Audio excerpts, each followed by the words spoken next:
One of the more brutal and cruel things that I've seen on a TV show in quite some time is the attack sequence. Regardless of who we're following and what storyline we're on at the time, you never know what's going to happen next and no one we're following is safe. That's one of the cool things about this series. It keeps you on your toes. Now, using the word cool was probably a poor choice because in a way, it's tragic. But it does showcase a few things very well, like a lack of grace and empathy. Obviously, living in the mid-1800s, people were fighting to survive. But some characters in this show, and we'll talk about it here in a second, are fighting to gain wealth, to expand their territory, and to own as much land as they possibly can. I think it's so crazy looking back at these times and realizing how easy it was to obtain the things that made you wealthy. At least that's what I thought before watching the show. There's a lot of violence between numerous groups of people, and there are a couple of storylines we're following here.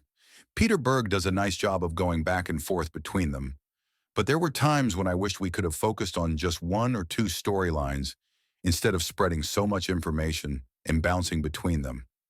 We start with a simple story, a woman and her son just trying to find her husband. Now, it's not simple, but it's probably one of the simpler stories in the show. You also have Governor Brigham Young, which, if you don't recognize the name, deals with the Mormon faith in this series. Now, Brigham Young may not be portrayed in a way that some Mormons would be happy with, but there's a realism and groundedness to his character. He's also trying to expand his territory, so at times you've got to be a little ruthless to do that. Fort Bridger is a central focus here. You have Jim Bridger, played by Shea Weig, who does an incredible job. He plays exactly the type of character you'd want in a hardcore, gritty Western series.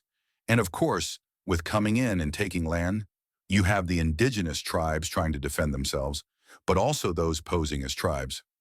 I don't want to dive too much into the details because this is not a spoiler review, but there's a very interesting thing they did with that. There's also a brutality to where you understand a lot of the violence. It's not just senseless. Some of it is senseless, and there are a couple of scenes where it's completely senseless, but for the most part, you understand why some feel the need to attack others. This show also does a nice job of distinguishing those two things. Sometimes the violence comes from the intent to be violent, and that's the ruthlessness of the show. American Primeval genuinely gets as dark as you could possibly imagine.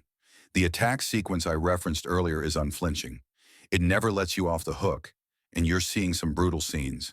Arrows going through people's skulls, people getting stabbed, attacked, and scalped. It's everything you could imagine.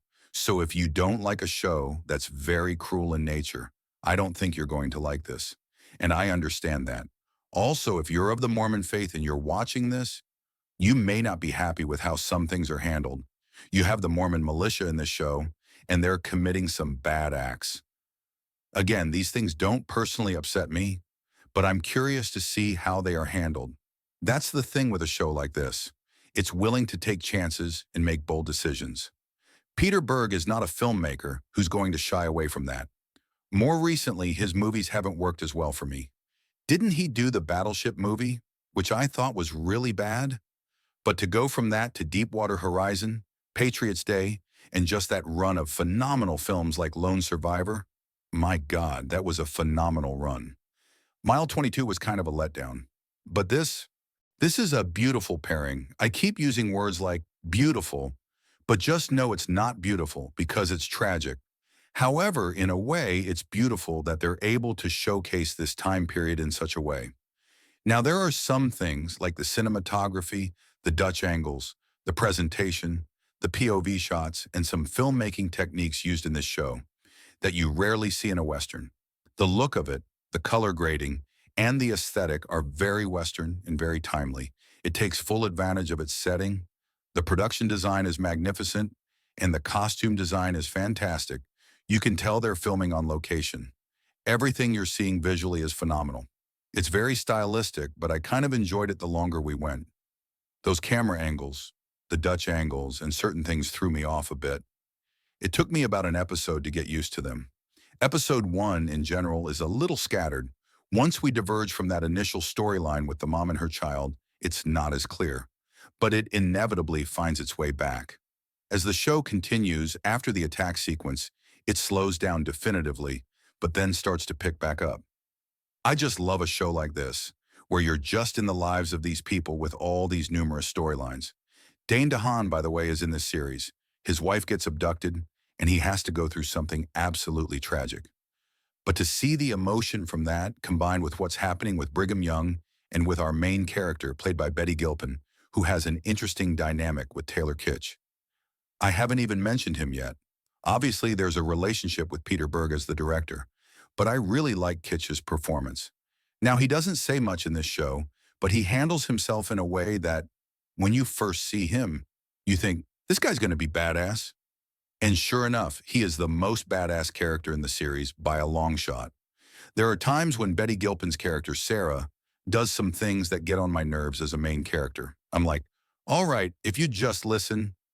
She's a little overconfident at the beginning, which is respectable and commendable. But at the same time, you think, you should probably listen. But when it hits the fan, she understands, and Taylor Kitsch is like, I got this, guys. And sure enough, he absolutely does. A great performance again. And as I'm watching this, the overall vibe of it reminds me of something like The Revenant. Obviously, it's more unflinching and gritty, like older westerns, because we don't get many of those anymore.